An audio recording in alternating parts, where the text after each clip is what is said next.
about Russian strategy in the bordering country and the fog of the information war and things related to this.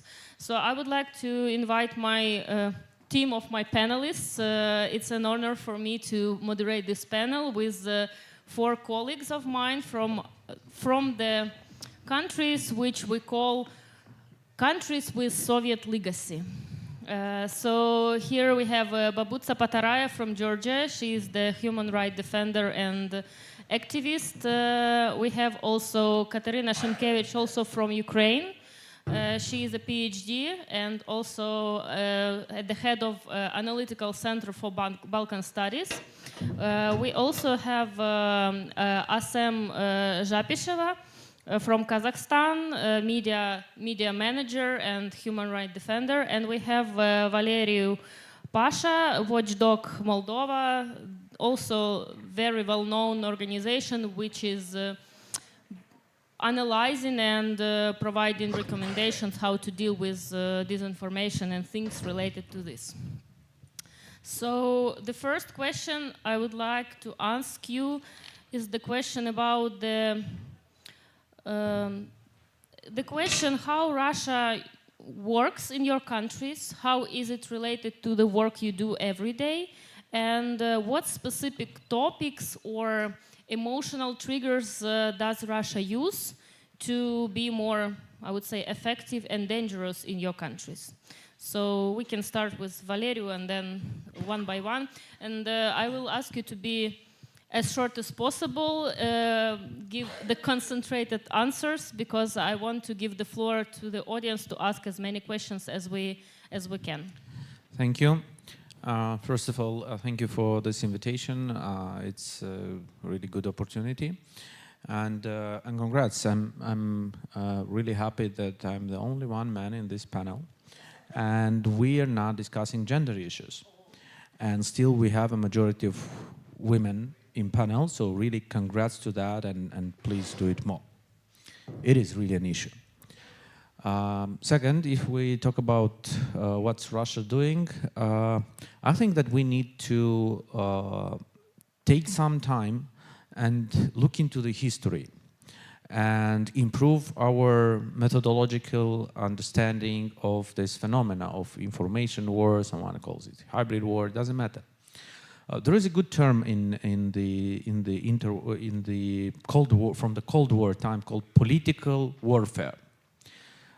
It's a very good one, I think, because it is comprehensive enough to describe or to highlight the actual goals. Yeah, because often there is a tendency between experts, policymakers, to see hybrid war as a kind of just complementary methods for the conventional war or the preparation for the conventional war, which is absolutely wrong. A war is a war, which means it follows specific goals. In this case, we are talking about literally the same goals as a conventional war may look for, may follow.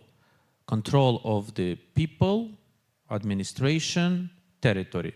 Territory is the last one. So instead of using very expensive, costly from all perspective, kinetic warfare, Russia is very good at obtaining its goals by non-military or non-classical military methods.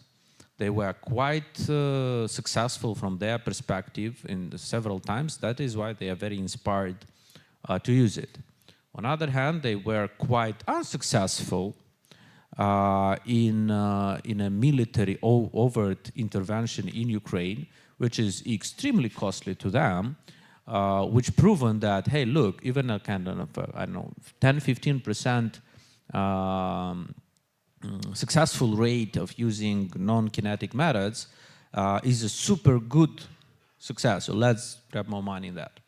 What are they doing? For example, in Moldova, they started spending crazy money on their interference on this political warfare. And obviously, they explore a lot of anxiety and amplify it, the fears. So this is their method. Use money, play on fears and anxieties, and obtain your political goals by supporting your proxies. Thank you. Yeah, thank you. Really cost effective, I would say, in a bad way. So don't spend a lot of money on killing people. We just can conquer them, divide and conquer.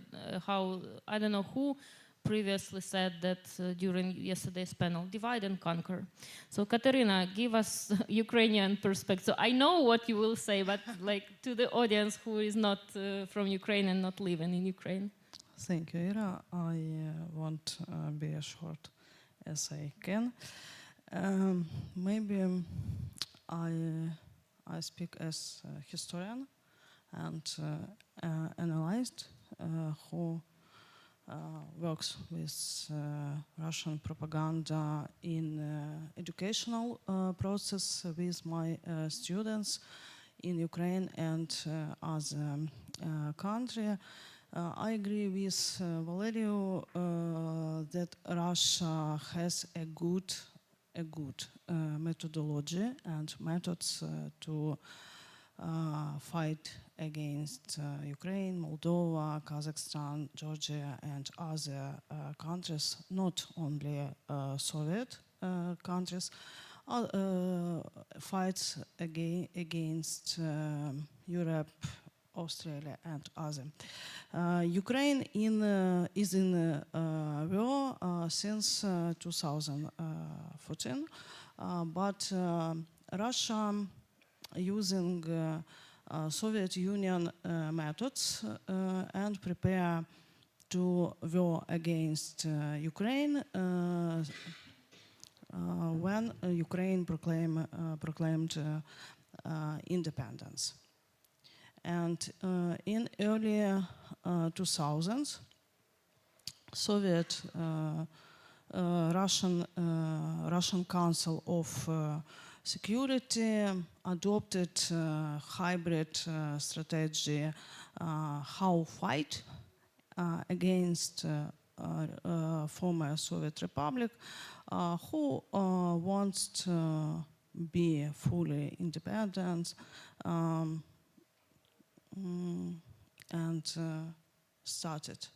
adopted this. Russia provoked separatist wars and started from Moldova, then was Georgia, and then Ukraine, and then other countries, not only in post-Soviet space, also related Balkans, especially Republika Srpska, Kosovo, Croatia, Macedonia, North Macedonia. How Russia fights? Nothing new, but Russia very good using individual approach to every country. In Ukraine, Russia using history backgrounds, historical myths, historical fakes. Also, Russia uses Russian culture, literature, language, and disappoint in Ukrainian society, disappoint of Ukrainians in economics, in political government, in processes which started after proclaimed independence, crisis in different spheres. It's good, basic, fundamental to develop discipline in Ukrainian authorities, and it was good basic fundament to prepare military aggression. Military aggression, Russia prepare 10 or 15 years, and starting to financing political parties, pro-Russia orientation, financing politicians, media, television, schools, teachers, academics, scientists. It's a very long process and very good methodology financing to point in areas where Russia sees opportunity to disturb Ukrainian society. Yeah, so they just try to find weak spots in our country is big, Yeah. different people, different problems, because we are not perfect country. We have post-Soviet legacy, a lot of problems trying to develop democracy in our political sphere. And they also find, okay, this is the weak spot, we can invest there, and then people will do their job. We just need to fuel something, and then it will burn. And yes, you mentioned a lot of countries. I would like to also mention Syria as a country which was like under Russian military influence, I would say. So yesterday we had a panel with the topic of Syria. So today we also mention it. So yeah. So thank you. And Baya, please. Georgia is now in the process of resisting own government, but also government linked to Russia. So give us more context how it happened that Georgia was super, one of the most successful countries in going to the European direction, and now you have such a unfortunate position. So I absolutely agree with Valery that this is a hybrid war and this is warfare, and that we have to keep this in mind. And all these oligarchs, and like Georgia is now governed by Russian oligarch Ivanishvili, and the entire government is pro-Russian, and that's why our fight is even harder, but because you don't only have to fight with FIMI, but you have like your own homegrown propaganda that you have to face. And there you have very limited resources when you're in civil sector or in activism, and you have to use your very limited resources like smartly, because you really have limited resources when even your government is not fighting together with you, but is fighting against you. But one of the major pillars of this populist kleptocrat stand is propaganda, right? This informational warfare. And due to all the respect with this fact-checking, etc., this is not the tool you use against informational war. Because it's always late, it's always afterwards, you cannot even reach, you cannot catch up with this disinformation. And the method that we know and that we are using is building counter narratives. And as Igor yesterday said, that it's not imposing your own values and beliefs upon society, but you find the values in the society, what they cherish the most, what they like the most, and you build up on your counter-narrative based on that. And you're searching only on those topics which unites the society. And what Russia does is all the time bringing the narratives and the propaganda that divides society. And unfortunately, human rights sometimes is such of a topic. And we know how they push on homophobia, transphobia, nationalism, it might be religious diversities. And that's what we have to, I'm not saying that we have to say no or we have to refuse all of this, but we have to remember why this so-called so-called conversations are started. What is the purpose? Actually, this is not a conversation. This is not a debate. What they want to bring is division in the society. So you see that there is a lot of polarization.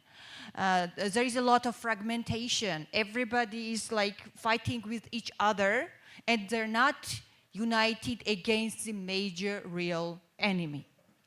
And therefore, you have to really find something that unites the whole society, and there is so many things. This is one. Second, you shouldn't let them what they are claiming, and you know that they're most of the time claiming the best. They are claiming the identity, national pride, history, traditions. They're claiming the best, but you shouldn't give it to them. You have to actually earn this. And I can proudly say that now in Georgia, Georgian flag is a symbol of protest. And Georgian history is a symbol of resistance, because they want to rewrite all our history. They want to show and portray our friends as our enemies. And they just kick on the basic values, and they spend enormous money on that, and they are very well disciplined. And that's the biggest thing that they have, besides the money, it's a discipline. They order, and it goes like this.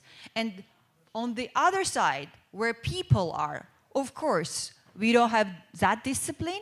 And of course, democracy means that we have to,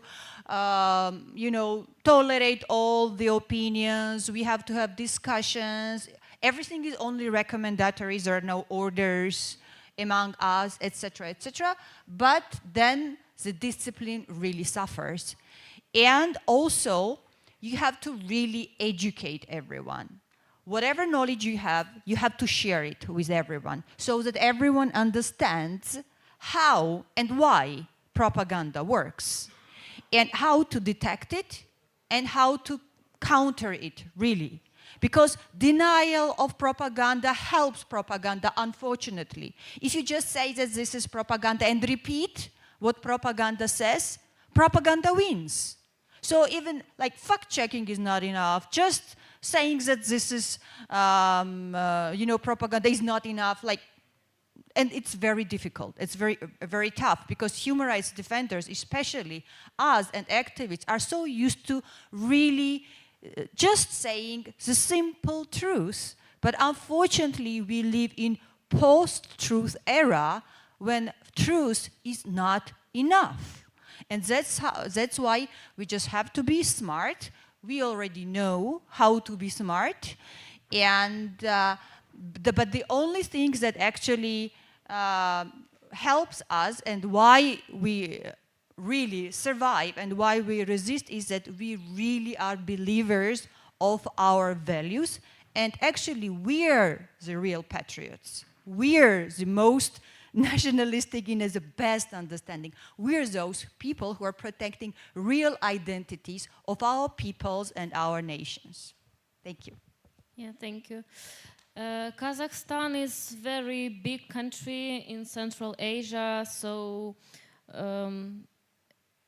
eventually Russia is doing something in Kazakhstan. So Asem, give us a bit of the context, and maybe what the main influential things you see in Kazakhstan forced by Russian side.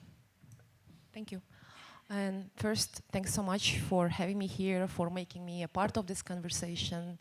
I don't think there are a lot of this kind of conversations are happening between our regions, but I've been listening, I've been seeing, and I am now realizing that we need to have more of them, because even though it's making me a little bit geopolitically anxious to speak on behalf of 80 million people, being a sole participant from Central Asia.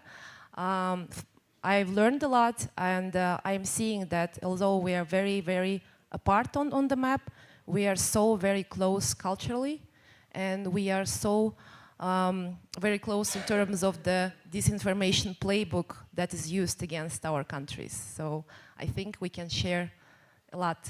And you asked about the sentiments that Russia is using against our countries, which I liked very much, because this is very important part of their propaganda machine, using, like, putting sentiments, putting emotions on the top, and then starting from these emotions. And for us, I come from Kazakhstan, and Russia, we've been a Russia's colony for half of our recent history, for almost 300 years. So we have very close ties with Russia, in like linguistic ties, historical ties. So what they use against our country, the first emotion they used against our country is nostalgia. Of course, a lot of people are still nostalgic about the Soviet times, about their use, about so-called stability, and they use it, as their brute force in their information war. And the second emotion that they use is fear, and fear is something that we are very familiar with. And I remember these conversations about Kazakhstan being next. They started in 2008 when Georgia was invaded. Can I use the word invaded? Yeah, Georgia was invaded. And then after 2014, I remember these conversations were circulating, after Ukraine, after Crimea invasion, these conversations, they were like in the majority of public spaces. People were very anxious about it, and still are. Russia is using it very masterfully through their very subtle but persistent media campaigns. They keep saying to our society that if you don't behave, Kazakhstan is next. If you don't want to be our friend, you will be our colony again. So I think these would be like the two main things that Russia is using against Kazakhstan. And I think these are the two main things in a lot of ways that Russia is using against the Balkans and Ukraine and Georgia and Belarus. Yeah.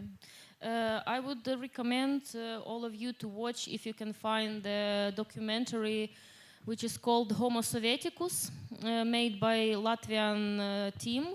They interviewed a lot of people who were teenagers during the collapse of the Soviet Union, and they interviewed them when they are like my age or a bit older, and they tried to discover how this like nostalgia after the Soviet Union collapse still is inside some people's mindset, behavior, and things that they are doing in everyday life. So highly recommended to watch it.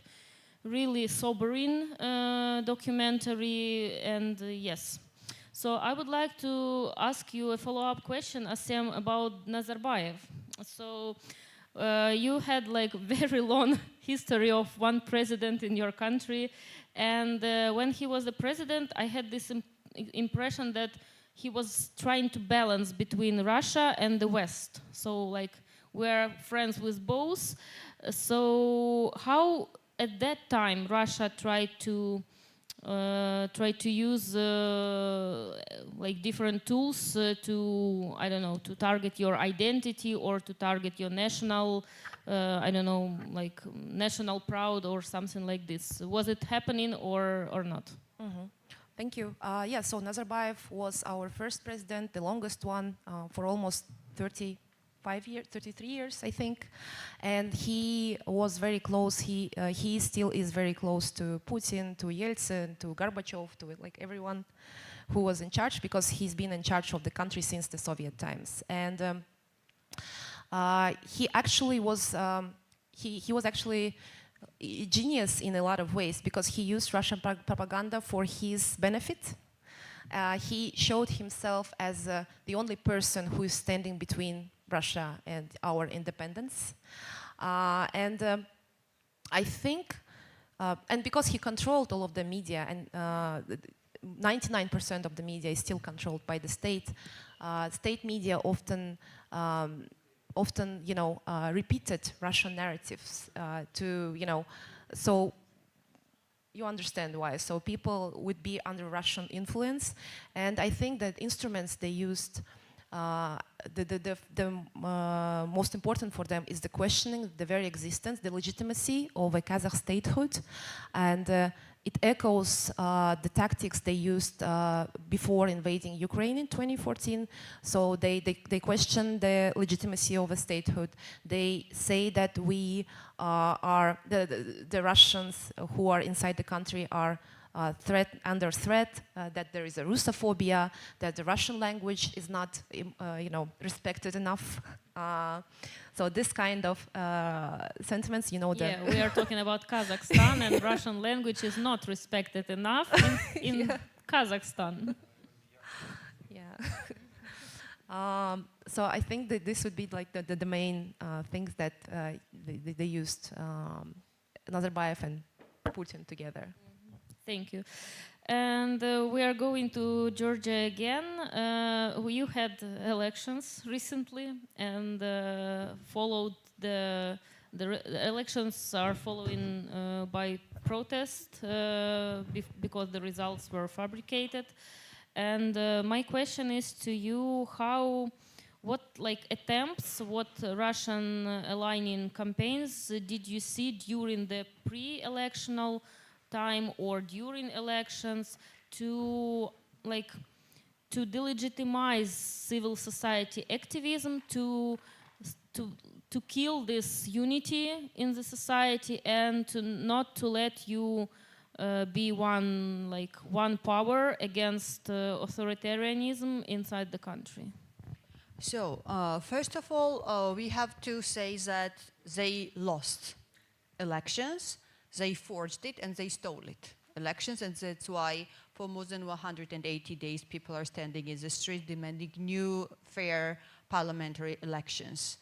But the major narrative, propagandistic narrative that worked was scaring people with war. And especially it's so realistic when in the region, when we see what is happening in Ukraine. They even posted, it was such a shame, they posted ruins of war from Ukraine next to some buildings in Georgia which are intact. It was such a shame for entire society, but this was used to scare people. But they could scare only certain part of population which is very fragile to propaganda and only watches, this propagandistic televisions.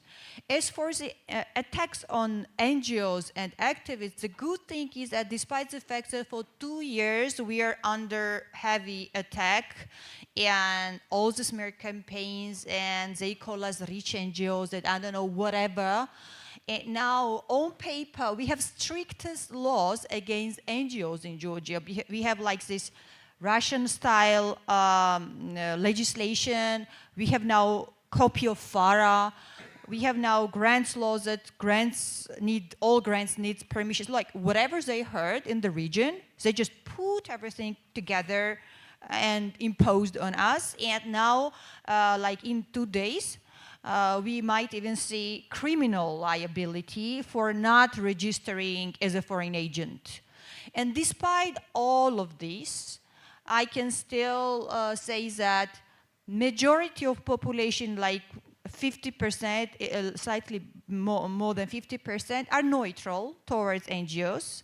Then there are like positive attitude, and there is like small amount of like negative attitude towards the NGOs. And when they actually start a very aggressive attack on NGOs, the positive attitude increases.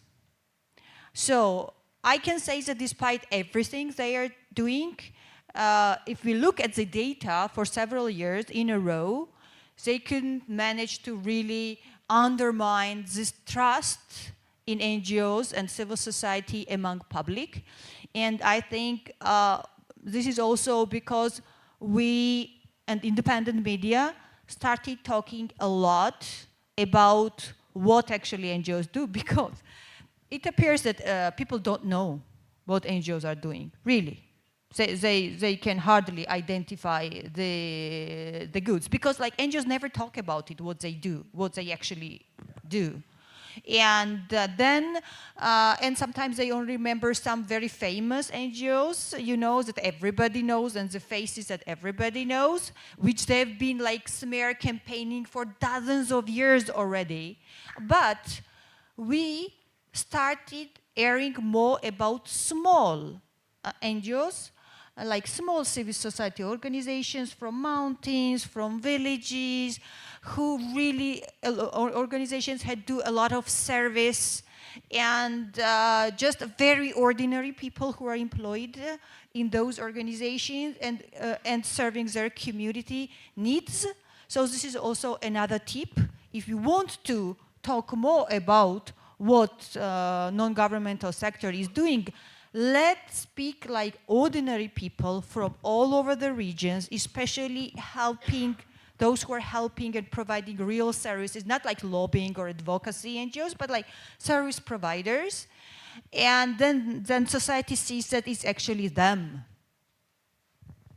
Yeah, that's very true. That I don't know. It was first panel yesterday when someone told that, yeah, we don't know. Like majority of the population, they just don't know what's going on inside NGO sector and why U.S. funding freeze is bad for them. So they don't know how is it related to their day-to-day activities. So, and in Ukraine, we had this situation when USAID funds were like cut.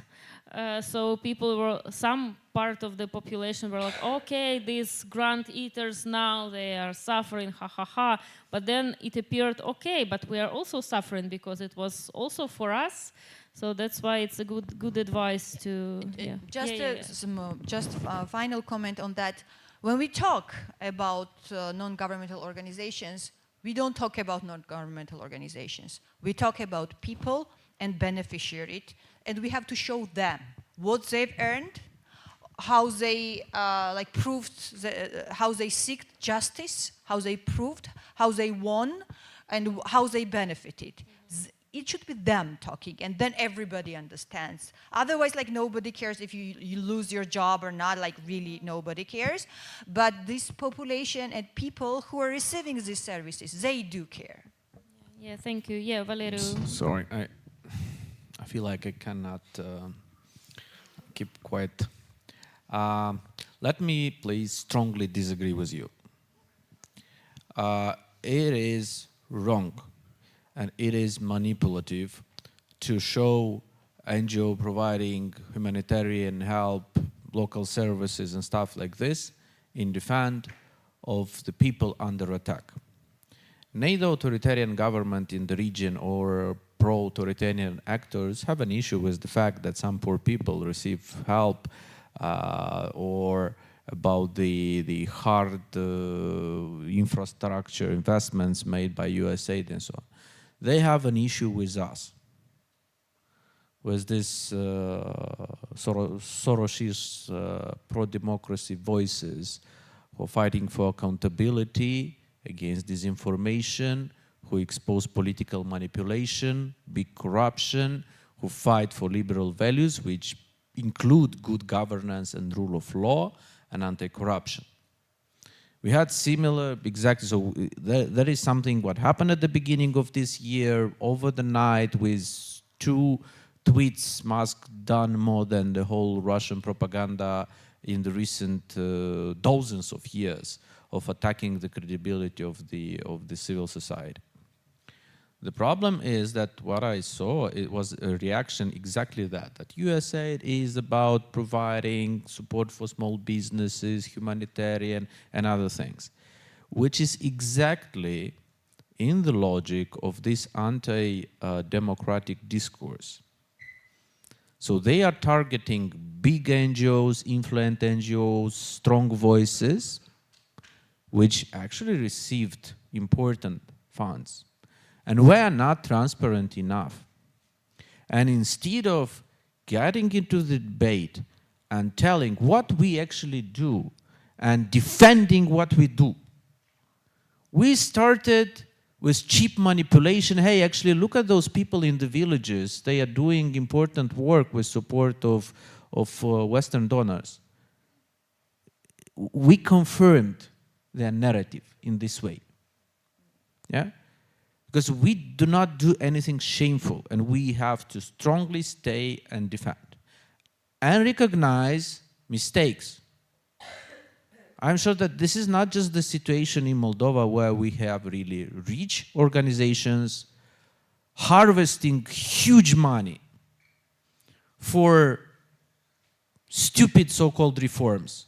Like Moldova became more and more corrupt over years, spending more and more tens and hundreds of millions of US and EU money on so-called reform of justice.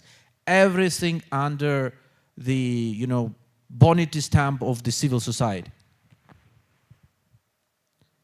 And people, there are people in civil society who do not feel the limit and live a rich life, have shameless revenues, expensive cars, vacations, and so on, without any accountability and responsibility for what they do. There are enough people who forgot about the mission or actually never stayed to the mission, but their mission was to attract more and more grants and tick the boxes and produce useless papers. So it is a reality. We cannot neglect it. And in the same time, it is wrong to try to cover us with other people who do not work for us or who are not part of what we call us. Yes? This is what I think we should do. And we should go and say, yes, some politicians specifically do not like us because we expose that. And this is not a partisanship.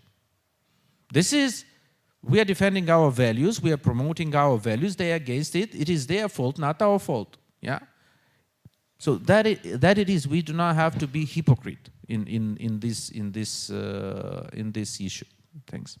Yeah, so we are moving slightly from Russian information war to another topic, but yeah, so we should be honest about our current situation, but talk more transparently to our society. That's what I heard in your speech, and also that's what I heard from Baya. But for Ukraine, for example, biggest NGO, they are more well known than smaller NGO. So I think the same is for Georgia, but every country has its own context. So, but the main approach is to be transparent and to talk to your people, not just to to the space or to our informational bubble. And Valeriu, I would like to follow up and ask you a question about your election, because you also had elections and you had a referendum about EU membership and future negotiations for Moldova to enter the EU. So I know that you investigated how Russia was using all these platforms, messages, digital tools to play with the public opinion. So can you give 1, 2, or 3 main things that you discovered, how they were trying to undermine this goal of Moldova to go to the EU direction? Yeah. So first, most important for them was to build up their narratives, what stories and topics they want to spread. The platforms and the channels were more technical part. So for them, it was important, the strategic approach, what the messages to be as persuasive and disruptive as that's possible. Regarding platforms and everyone, what mattered were money, as much money as possible. So they tried all possible ways to penetrate the spaces, to pay advertisement on YouTube and Facebook and Instagram. On TikTok, obviously they used a lot of this artificial boosting manipulation of the algorithms, But more important, they hired hundreds, if not thousands, of different people to produce content for them. On Telegram, on Facebook, on TikTok, first of all, political parties, classical political commentators. So they hired a huge army of propagandists who are receiving talking points, who are generally alienated because you don't have to train someone too much on what to tell because the playbook is quite clear. And many waves of strategic messages and generating this information disorder. Fakes, hate speech, everything, just to make people totally disoriented. So Russia gains control in the house, and they also are overwhelming the opponents. In this case, like organizations like ours, media, state authorities. It's impossible to follow everything. So for us, main lesson was that we have to focus on what we do more than what they do. Like, exactly, I here totally agree. If we just run after their, so we play their agenda, and it's not possible to fact check everything, to combat every narrative. We should stick on our. That was our mistake. Another lesson, the sociology is working very bad in this condition of the information disorder and intense anxiety. Like something which helped us over many years, we had very good track of sociological research in Moldova, suddenly stopped working well. So we were quite relaxed about our referendum. All the polls, like we saw even the polls which were commissioned by Russians, so we knew what they knew. I'm sure that the Russians had a huge surprise when they saw the result of the referendum. They expected a much worse outcome for them. So it was a very thin margin, and we expected to have a huge, almost double margin. Yeah, and it is not that sociologists are failing. No, they are just doing the same good job as they did. People are lying in responses. It is something unbelievable.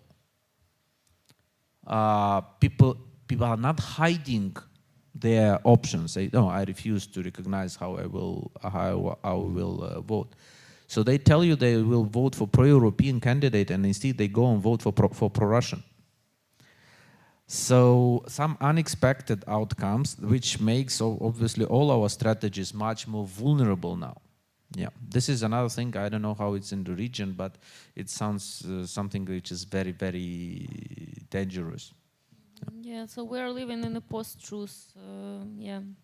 Katerina, so as you are Ukrainian, but you also know the context of the Western Balkans, so could you give your perspective? What similarities or like similar approaches do you see in Russia working in Ukrainian informational space and here in the region? Russia has similar approach, but Russia adopted her strategies to Western Balkans using current situation here and using historical background and political, economic, and other situation in Western Balkan countries. Russia comes to Western Balkans in 19th and stays here. Shadow of Russia propaganda spread and using narratives which Ukrainians understand. As example, Russians and Balkans, Montenegrins, Serbian, Bosnians, Croats are brothers. narratives about brotherhood. Christian values, especially Orthodox values, also historical deeply background and historical ties.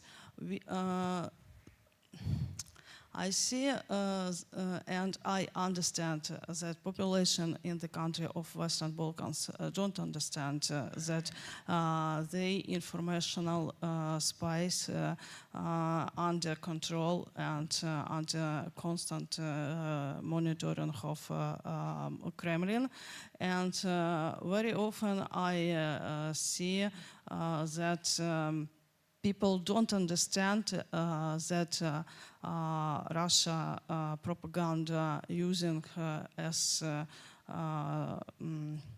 good in Ukraine and other European countries, and people don't understand that academic ties, scientific ties, scholars ties, media ties, also context between Russian writers, Russian poetries, Russian activists are not good for Western Balkans, because Russia comes and her influence you don't see. But Russia has Русские дома, Russian houses, Russian cabinets, Russian centers. Russia has in universities Russian departments where students study Russian language. Russian language, what maybe is not instrument for Russia propaganda. No. Russian language, Russian literature, Russian culture are instrument and tools, invisible tools, and Russia using this constantly use for spread narratives about brotherhoods, Christianity, spread hybrid narratives about Western Balkans societies disappoint in European integration perspectives, NATO perspectives, as Ukraine. See, in Ukraine wants be in European Union, but European Union doesn't want Ukraine. European Union doesn't want to quickly European process integration to Western Balkans. Russian invisible propaganda. You see propaganda and you maybe read how some disinformation project, as I know, Faktograph, Раскрывание, Вестиномер, and others projects in Western Balkans who constantly writes in social media about Russian fakes, but it's less part of Russian information control in this region. You can understand Russian propaganda is not only disinformation, misinformation, and fakes. Fact-checking is good, but is not enough, because Russia comes and control your life through television, universities, literature, and other specific tools.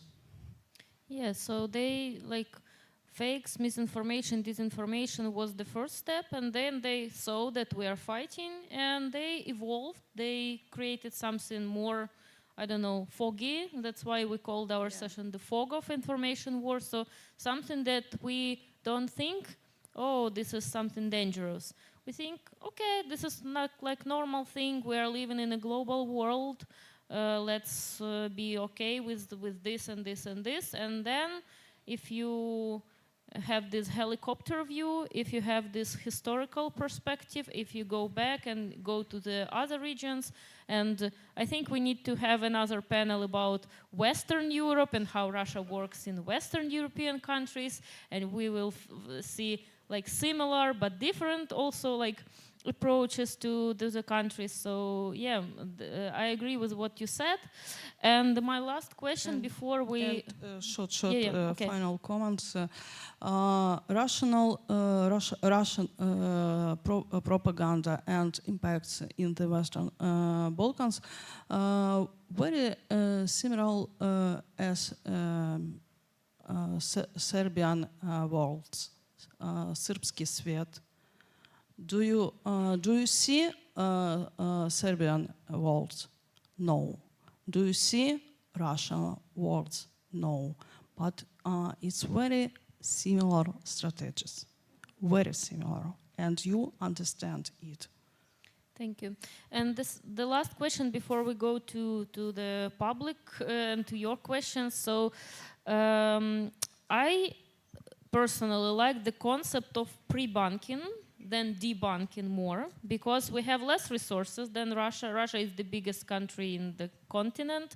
They have a lot of money, a lot of people, a lot of everything. And we have less money, less people, less time.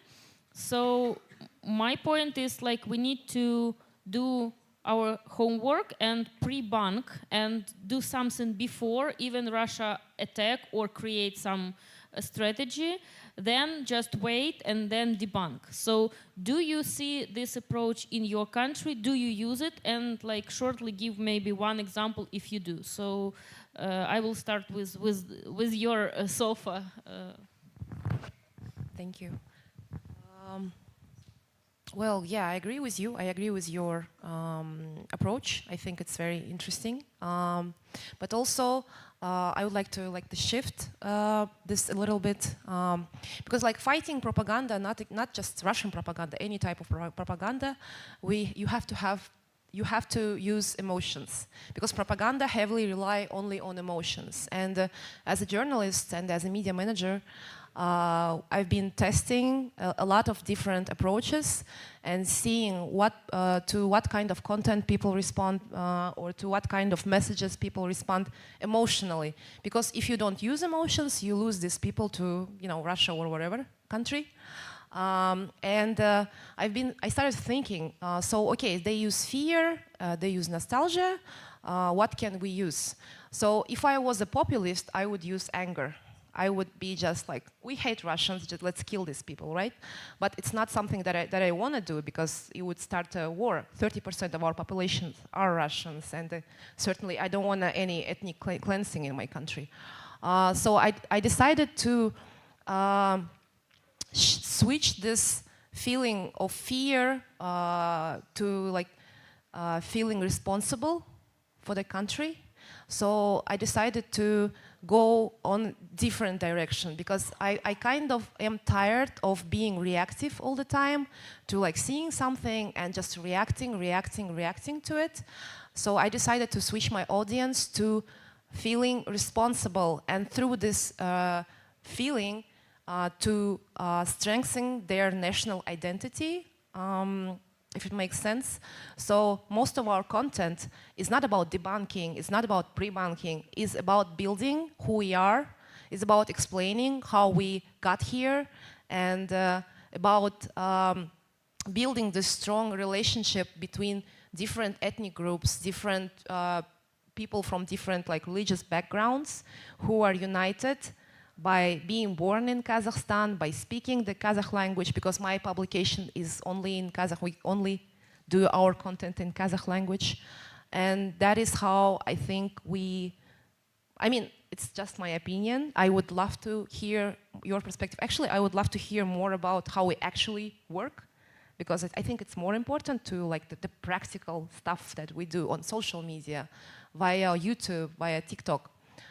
So I think it's like much more useful and when we have a very little resources, when you have like 3 people working for you and half of them are part-time, you need to be very, very, you know, You have 1.5. 1.5 people, yeah. You need to be very, very precise not to lose any resources.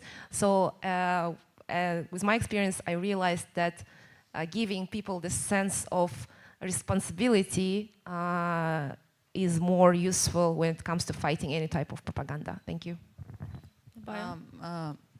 I think like not everybody understood when I said that we live in post-truth era. It doesn't mean that we give up on truth, or it doesn't mean that we say lying. We never lie. Lie is not a good strategy. like beyond being ethical, it just doesn't work.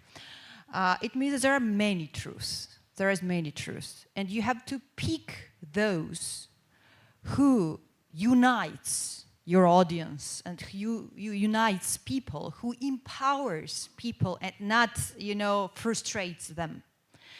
And the second is that you shouldn't be responsive. Even like, I don't really get what pre-banking is, but it's somehow still related to what they're saying, right? You have to have your own narratives, but you have to analyze them, and we've been taught, and for 2 years we are having strategic communication team, Stratcom, I am part of. And what does it mean? That we monitor every day how propaganda develops. We analyze their meta-narratives. We build our meta-narrative, which is somehow like an antidote to this poison which comes from propaganda. And everything we say, everything we work, every campaign that we have, every discussion that we have, we build all these message boxes, framings, and everything based on our meta-narrative, but not repeating what propagandists are saying. Propagandists might say something like, this part truth and this part lie. We don't repeat even this part. We don't have to repeat that. We have to have our own story to tell.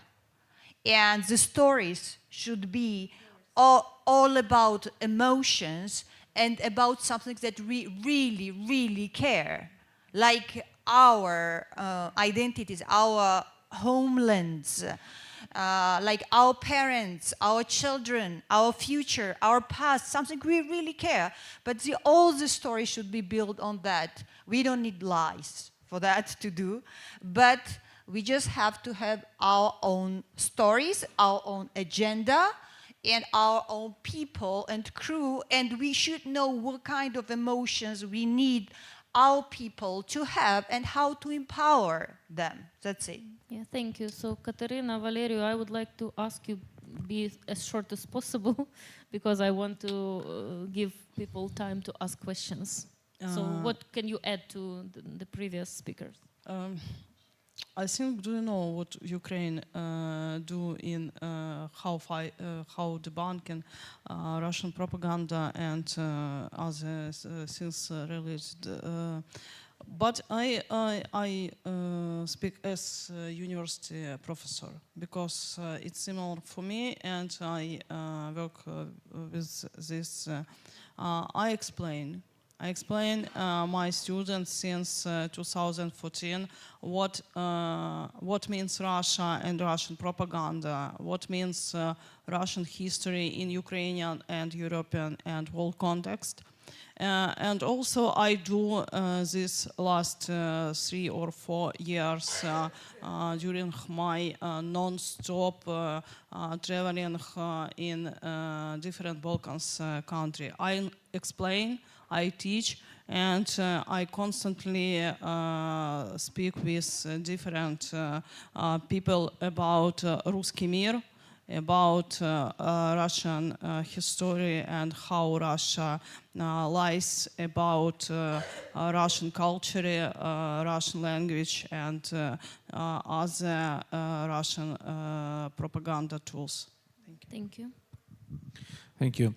Um, the term pre-banking appeared not as a kind of concept itself, but as a need to define something new against this debunking, yeah, just to show that it doesn't work.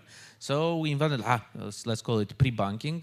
I prefer more the term building resilience. Yeah, which is in depth. I subscribe a lot on the concept described by Babutsa. It's exactly what we need in our societies. But also there are a lot of technical problems of how do we spread these meta-narratives, how do we have this whole of society approach, more and more credible voices. But this is exactly what is needed, because we cannot build firewalls against the spread of manipulations and disinformation. But we need to build a mood in the society where this, even if people trust some of this disinformation or manipulations, that will not trigger the behavior which will lead to the to the strategic goal of our adversary. Yeah, so that people should be resistant. It's like, well, yes, this NATO is bad, you know, but it doesn't mean that we need to run with Russia, and well, Yeah, NATO Russia is is bad, worse. but we want to be NATO. It's like that, it happens, yeah. It's like, you know, because, and this is exactly, we need to work on emotions, we need to work on education, build longer term resilience. But indeed, targeting the strategic goal of the adversary and not their tactical moves, because 90% of those tactical moves are just to overwhelm us, to steal our time. Thank you. We have not so much time, but I would like to give you the mic. I think we have the mic somewhere, so just raise your hand if you have question, and please be specific to whom the question. I see the hand there, and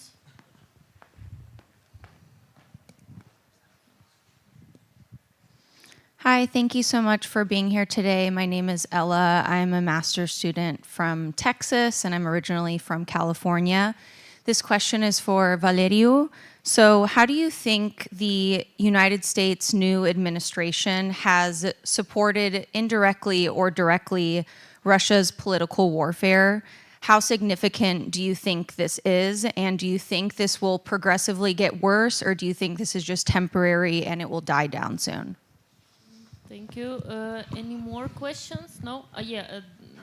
We will take the second one, and then we will answer.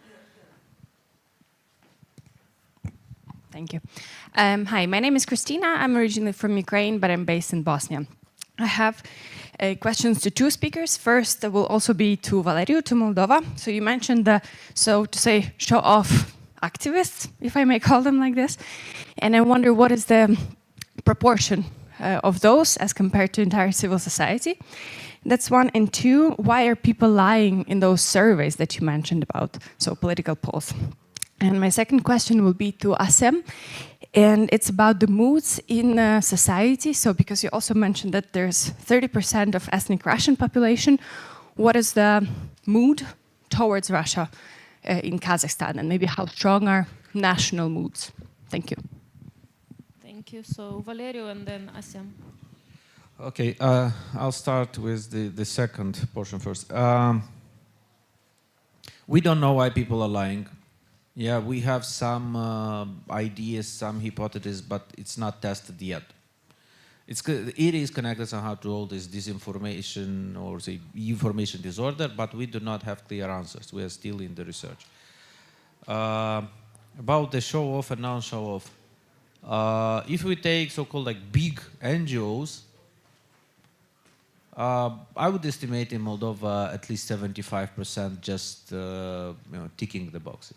It would be wrong to say that they do not produce any impact. No, but they are reluctant to participate actively, publicly, to go to protests, to show up on TV debates at least. Yeah, same people. You know, but it's in the evening. It's not in my time work, so why should I go there? Yeah, I don't want. It could be interpreted as it is political statement. Why are you doing that? Because otherwise we'll lose our democracy. Well, I do not have the power of doing that. Well, yeah. No, This they is will not do the one. outcome of our session that They I will planned. do 100%. Yeah. The first question, it's the hardest one. Of course. First, Russians were good on preparing the ground for the exploitation, manipulation of the actions and statements of the new administration. They were working on that for a while. Yeah, there's plenty of stories, even memes such as, like Trump nash slanyara. I have no idea how to translate it. It's like our elephant, and he'll work for us, which is exaggerated, I'm sure. No, this is my opinion, really. I think it is exaggerated. They really managed to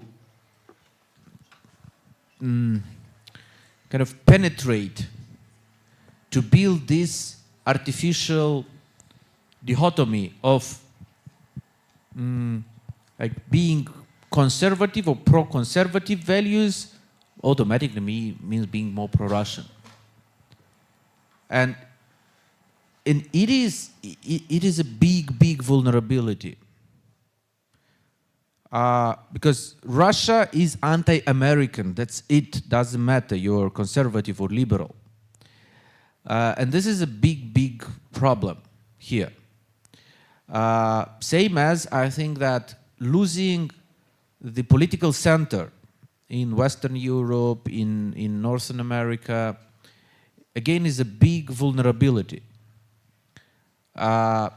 Because if defending democracy equals being very kind of ultra-liberal, automatically endorsing all this so-called woke ideology, weakens pro-democracy movement around the world. We need to keep being realistic. We need to defend human rights, but we are absolutely wrong if we think that you can radically change overnight.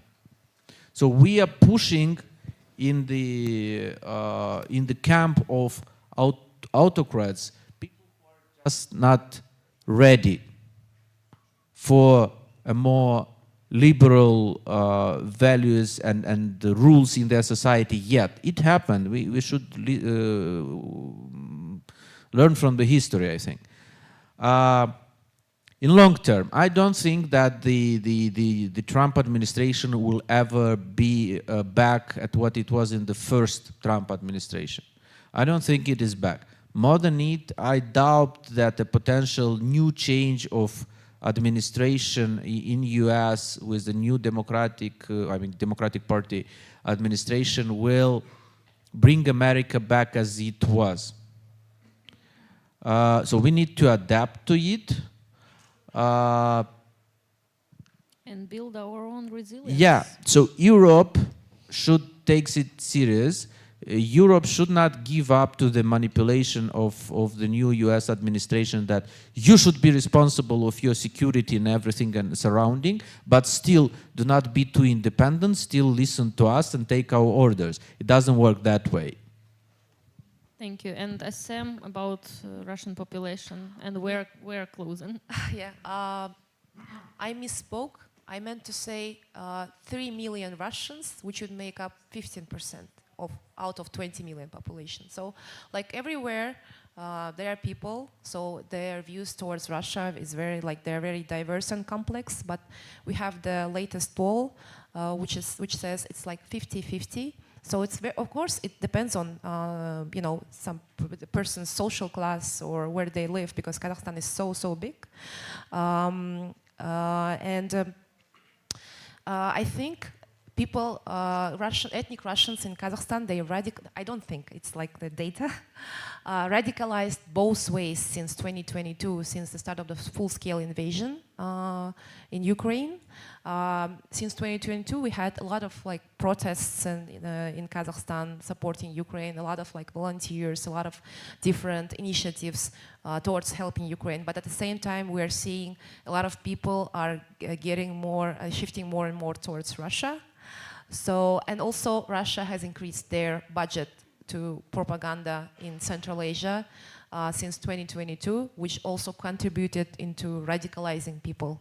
And I think one of the things that we've been trying to use to, attract more people attract more ethnic Russians is to, because they've been living in Kazakhstan for generations, for hundreds of years, to tap into their identity not as a ethnic Russian, but as a Kazakhstani. So we've been trying to do that. Yeah, thank you. So to sum up, I would like to say, despite everything we mentioned, we are still alive. We are still doing our job.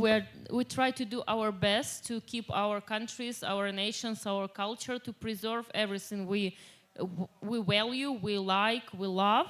And we try to build our resilience, and we wish you the same. And if you have more questions, we're here all the day. You can come and ask. So thank you, my panelists, for this. Thank you for being here. It was difficult after yesterday networking evening, I know, but thank you for being with us. And yes, we will give the floor to the next session.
Почти без мене.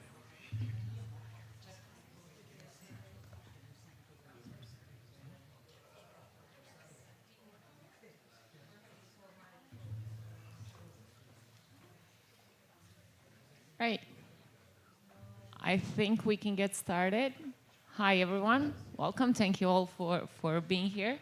Our second session of the day is focused on protests that have been happening in Serbia for over 6 months now. With us here, we have a great panel of speakers. My name is Maria. I'll be moderating this discussion that promises to be very dynamic and constructive. Let me just see if we can get the time on the screen there, just so we can keep track of it.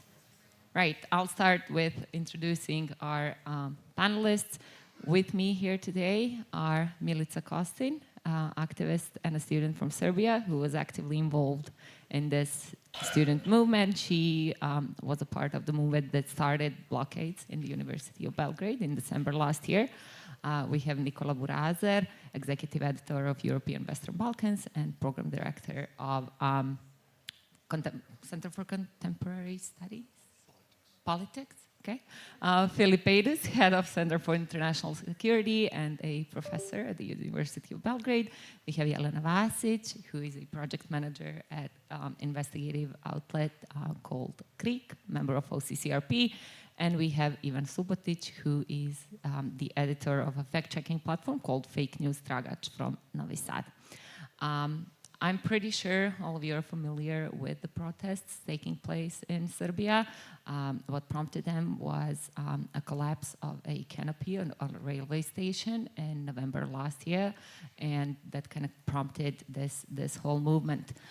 Today we have about 70 minutes to discuss this very important topics. There have been so many events happening throughout the protest. There is so much to talk about. We have 5 people on the panel. We'll try to do our best to leave as much time for audience questions as possible. So yeah, just please, everyone try and be as brief as possible. We have the timer there. Right, so to start us off, maybe Milica, you can tell us a bit more about the background of the protests and the student movement.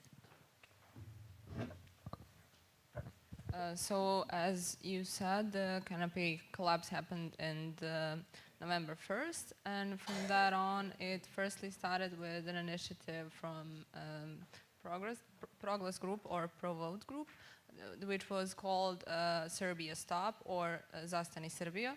That was happening at 11:52. That is the time that canopy collapse happened, and from that time we did 15 minutes of silence. After that, we had another victim of the canopy collapse. Then it changes to 16 minutes of silence.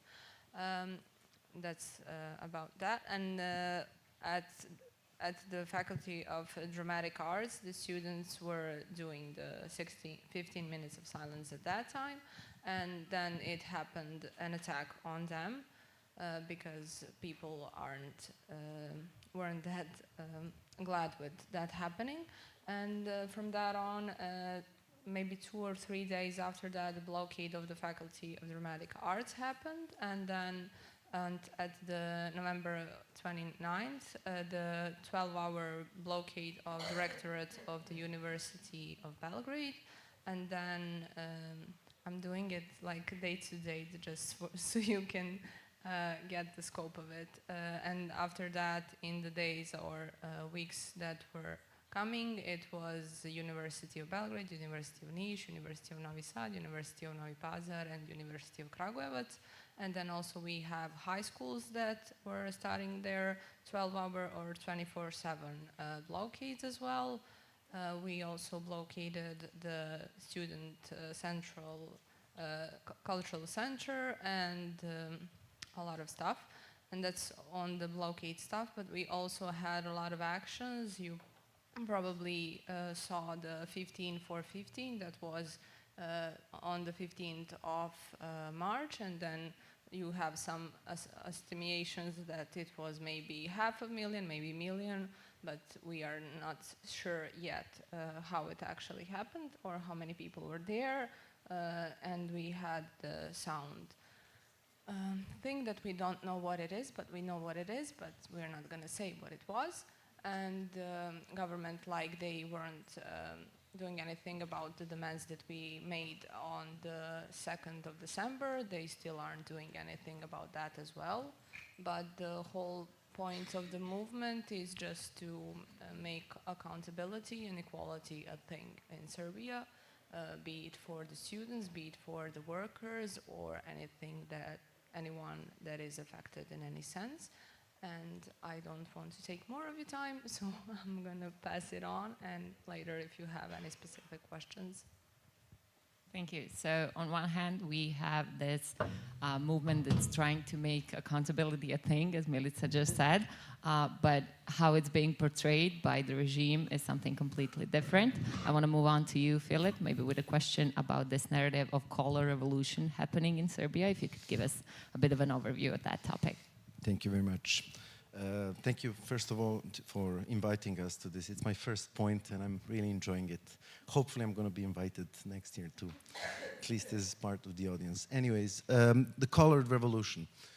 So, from very early days of the protest, not from the very beginning, but let's say November, late November, early December, the regime started portraying student protests as an attempt of a colored revolution. And at the very beginning, they kind of were a little bit lost, trying to portray it as some sort of destabilization attempt, secession of Vojvodina. They were a little bit lost, but then mid-December, Aleksandar Vučić, president of Serbia, in one of his interviews in Happy TV, said that, what a lovely name for a serious channel, a serious disinformation channel.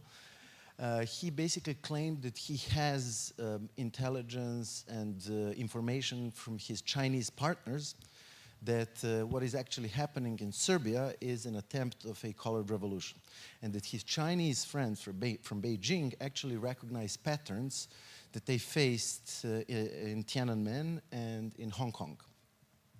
Very soon thereafter, Aleksandar Vučić thanked the Russian Federation and the Russian Minister of Foreign Affairs, Sergei Lavrov, for also condemning the colored revolution. Zakharova, the spokesperson of the Russian Foreign Ministry, also condemned what is happening in Serbia as an attempt of colored revolution. And on a number of other occasions, President Vučić, but also other members of the regime, repeated the same story over and over again, even claiming how Vučić will write the world best-selling book, How I Defeated the Colored Revolution. It's going to be a best-selling kind of strategic book, blah, blah, blah. In reality, what happened is actually a polar opposite of this. Let me just briefly remind you, when they say a colored revolution, this implies or it explicitly means that the student protest is financed, organized, orchestrated from the West, through Western intelligence, through Western-funded NGOs, with the aim of installing a puppet regime against the will of the Serbian people, which will weaken Serbia economically, politically, security, that will lead to the recognition of Kosovo, the withdrawal of Serbian support to the Republika Srpska, secession of Vojvodina, the stopping of the investments, and so on and so forth. So in reality, what happened was, the reality was polar opposite of that. Student protests have not been financed, organized, orchestrated from above.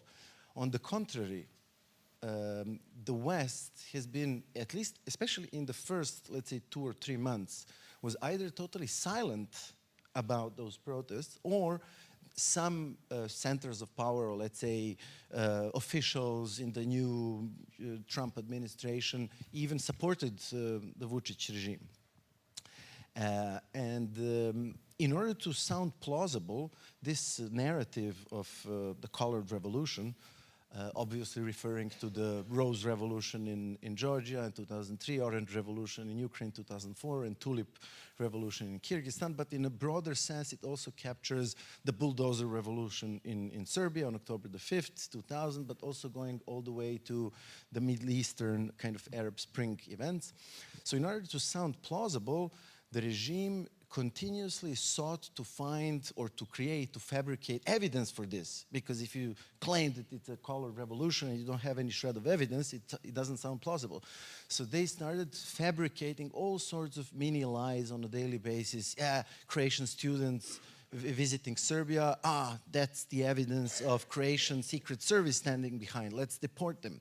Or us traveling to this conference, we were also depicted as, foreign agents who go to Sarajevo to be trained for a colored revolution, or to train others. There were many lies. I don't have the time now to go through all the many lies. One of them was, for instance, that the FBI, the new head of FBI, claimed that all the USAID-funded organizations are criminal organizations. This was only stated by Elon Musk, but the new FBI director, Kash Patel, never said it. Nevertheless, all our media reported that Kash Patel said it, and that upon the kind of request by FBI's new chief, our authorities, including the prosecutor, is investigating NGOs, and hence they legitimize also the crackdown on 4 Belgrade-based NGOs. So in a nutshell, in reality, it was totally different. And not only that student protests were not funded and supported from the West, it was actually the Serbian regime which imported the narrative of the colored revolution from Russia.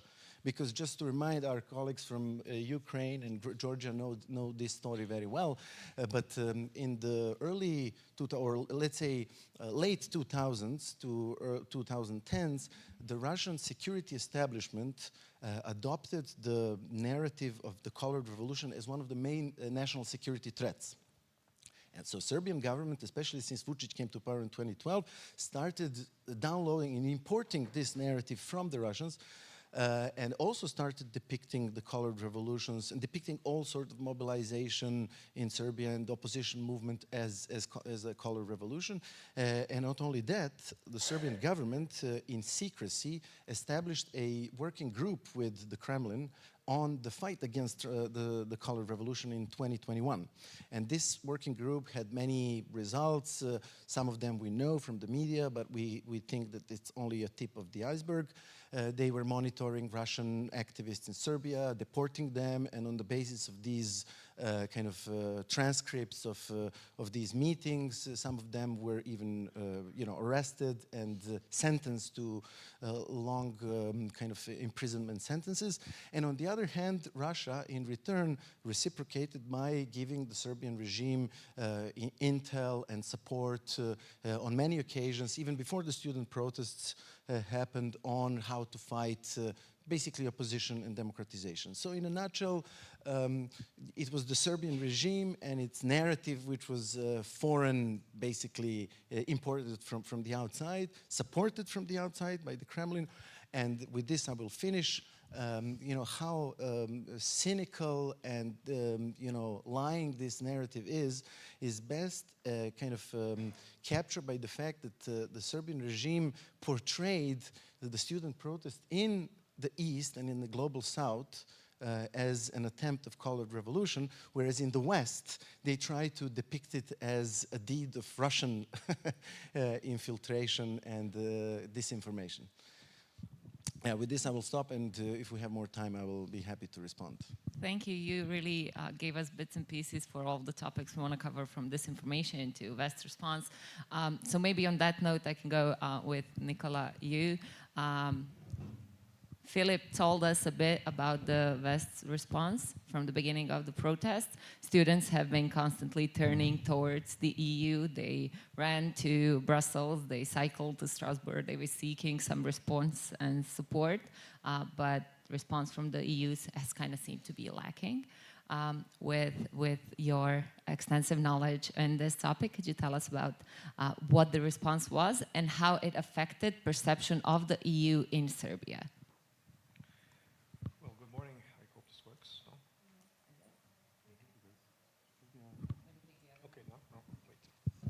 This is easier.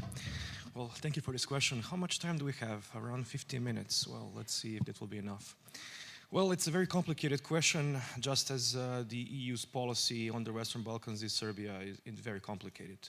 You can say that for years the EU was tolerant to all the negative tendencies we could see in Serbia regarding the rule of law, state democracy, media freedom, etc. Even though all international organizations monitoring these issues were quite clear that there is a significant decline when it comes to these issues in Serbia. The reason for this is what people always refer to as stabilitocracy, meaning a policy by the EU to simply be happy with governments in the region, maintaining stability, providing stability both internally and externally, and being satisfied with there being no war or no conflict to erupt in the region, regardless of the fact that this actually doesn't lead towards membership in the EU, as without these reforms, there is simply no realistic, there is no prospect for membership in the end. I would say that this policy of stabilitocracy has changed in the past couple of years simply because stabilitocracy basically meant that there is no enlargement. I think the governments of the EU member states were quite clear that there is simply no prospect for enlargement in the near future, and therefore they prioritize stability over democracy. But in the past couple of years, there is definitely this momentum for pushing forward the process of enlargement, and therefore the other countries in the region are now making some very genuine progress towards EU membership, probably in this decade. However, in Serbia, we did not see this materializing in different manners of communication or in different approaches to the Serbian government. The messages stayed very positive in terms of the reforms done by the government and its prospects for EU membership. Only in last October, so a couple of weeks before the canopy fall, Ursula von der Leyen came to Belgrade and she praised the reforms done by the Serbian government, especially in the area of rule of law.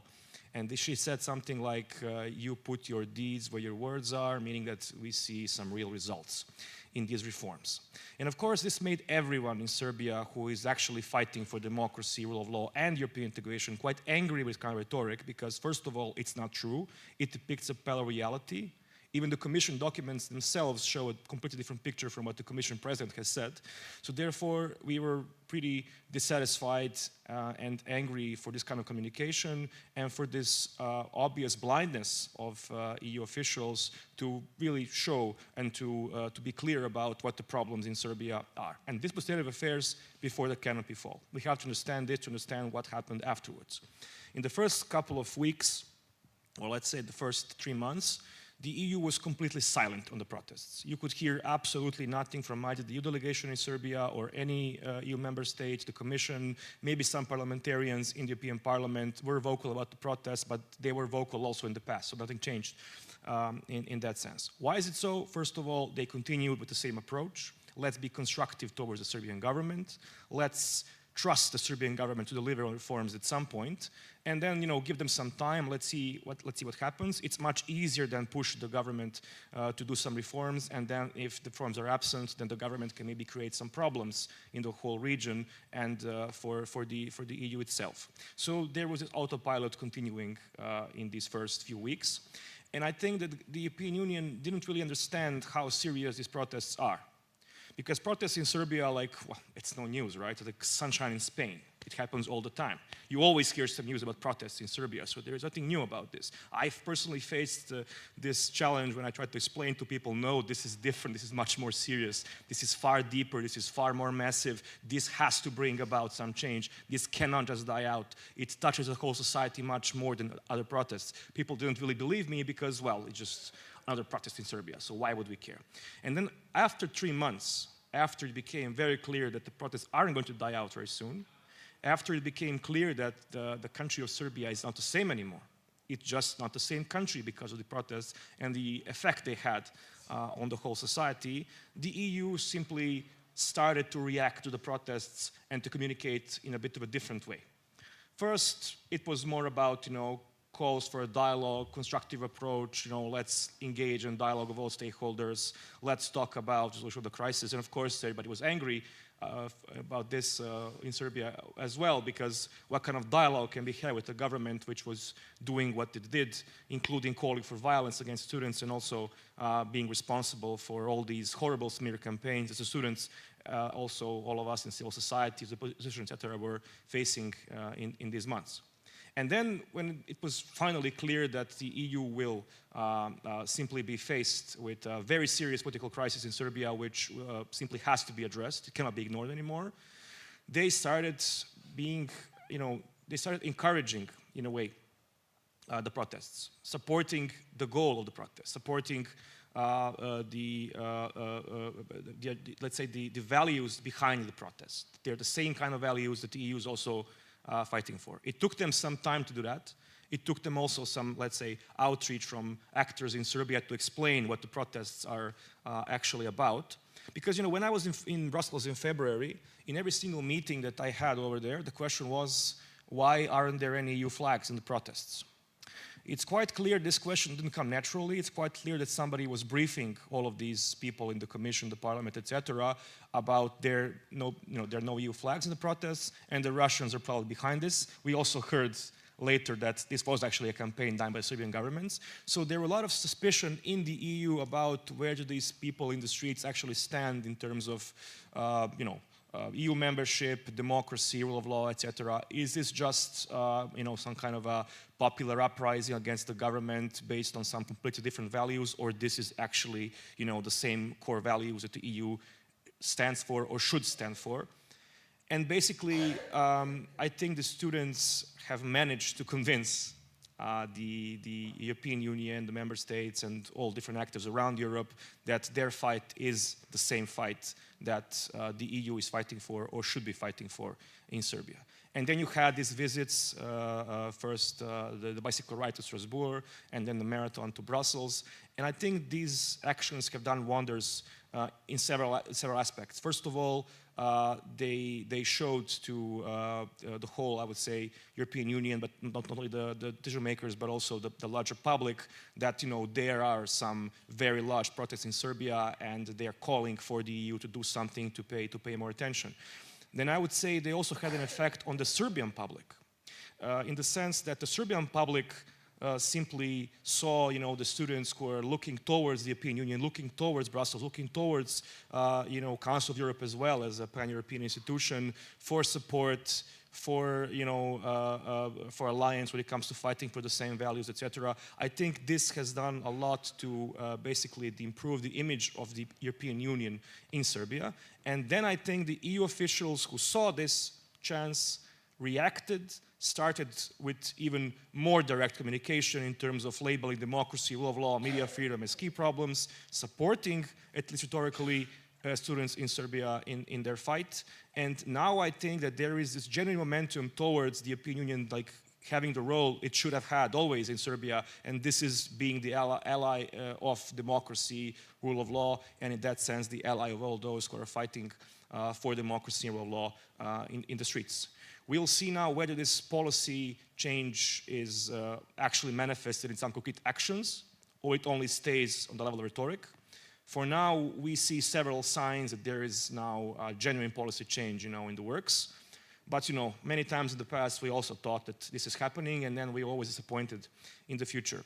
But the thing is that now, after not only what the students have done and what the students have done with the visit to Brussels and Strasbourg, but also what the government has done with its own actions, having political prisoners in Serbia, evicting foreign nationals for saying anything about the protests, including citizens of EU member states, use of a sonic weapon against peaceful protesters in the streets of Belgrade who were literally standing in silence. All of these images, all of these actions have demonstrated very clearly to everyone in the European Union that the Serbian government doesn't really plan to democratize or to move towards, fulfilling all the requirements for EU membership, which is primarily democracy, rule of law, etc. It actually plans to crack down on the protests and to intimidate the citizens into not protesting and to maintain stability in this manner. So this image, so all this combined, the actions of the students, the actions of the government in the past several months, has demonstrated quite clearly that there simply has to be a change. There is no way to continue the way it was done before and expect any results. I think it's now crystal clear to everyone in the EU, so hopefully that would lead to some also significant policy changes. Thank you, and you gave me a great intro for the next question about the oppression and the crackdown on the protests. We are mentioning several different things here, the sonic weapon, the political prisoners, all of those things, but I want to give, for the audience's sake, I want to give a bit more of an overview. Maybe, Elena, you could tell us a bit more of what those actions were and what their implications towards the protests were. Did they motivate people more? Did they really crack it down and all that? Yes, thank you. Well, as Nicola said, basically everything that government did led to people being more angry and more ready to be on the streets. You mentioned the sonic weapon. We mentioned many things so far, but basically, if I just start, giving you point by point what happened, I don't even know. It's impossible to count the number of attacks that happened to protesters in Serbia, to students, to anyone who was basically trying to peacefully protest and ask for accountability for what happened. We know that the first, I would say, the most serious attack at the beginning happened in November last year, when we had peaceful students in front of the Faculty of Dramatic Arts, and we had now we know members of the ruling party attacking them, even though the students themselves and faculty identified basically 15 of them, only 5 of them were charged. So that was the first time that students actually learned what is the reaction of the government on their actions. And from each reaction, they learned how to behave next. I mean, the government itself made them to go in this direction today, that they're asking actually for the elections. Because at the beginning, the requests were clear. Students wanted accountability. They wanted basically people to be punished for what happened. And now they learned that if we have a peaceful protest, you will have people in the cars ramming their cars into us. You will have people beating us with baseball bats. You will have,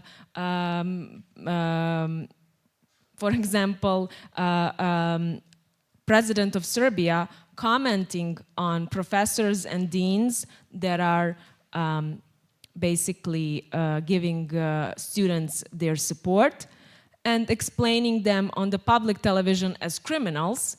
And then you have people 2 or 3 days later attacking, for example, the dean of faculty in Niš with a knife. So everything that the government did was trying to intimidate. They tried to respond with violence. Let's send someone to beat them. Let's send someone to ram the car in them. Or let's create a narrative about these people. They're peacefully protesting like they are, you know, paid by someone to be there. So we will have angry citizens maybe even doing these violence for us, you know. And after that, you know, as we said, we have so many, we have now civil society organizations have listed interviews with 4,000 citizens who were giving their, I would say, testimony on what happened on the March of 15 and when the sonic cannon was evidently used. No one could say it, but if 4,000 people are saying it, should we believe them, right? And not FSB. Basically, every reaction from the government led students to learn every day who they have in opposite to them. Like, we don't have a government who will take their actions and you know, deal with it with accountability. They will basically make you feel like you're the enemy. You, the one who are peacefully trying to demand for justice, you are the enemy of the state. I mean, other panelists can help me with the numbers of attacks that basically happened. Smear campaigns, I don't even count them as attacks anymore, but they're intimidation, physical attacks, and lately you had President of Serbia publicly naming the people, the 4 persons who are now accused of dislocating the jaw of one female student. He publicly named them as heroes who should be let, you know, go from prison. So what can you say about it? What can you say from the perspective of a student, of a journalist, of everyone who is trying to ask for accountability? You can just basically feel like every next step of the students was logical. They were just trying to, react on violence, but peacefully still. Thank you. You've mentioned smear campaigns, you mentioned all of those attacks. Media has been a powerful weapon in the regime's response. Even as an editor of a fact-checking platform, you've monitored the media during protests closely. Could you tell us about how all of that looked? Yes, thank you for inviting me to talk about this. Other guests already told us about many narratives that tabloids are bringing up about students. I just want to say, lots of us, you mentioned the attack in front of Faculty of Dramatic Arts. For example, this situation was represented in pro-regime tabloids as a small fight between like people that want to go to shopping, or I don't know, who need to go to school or whatever. But actually those were not common people, those were officials of the ruling party, and those things are left out in tabloid narratives. So as early as December, editorial team of Fake News Tracker identified like lots of false narratives about students, and those narratives after 6 months are basically the same. You already told us about the foreign agents narrative, mainly foreign agents from Croatia or Bosnia or other Western countries. We have like that narratives like for weeks and weeks and months. But we also have some other things like if ever tabloids mention students' demands, they tell us that they are met, and they're telling us that demands are met from as from December until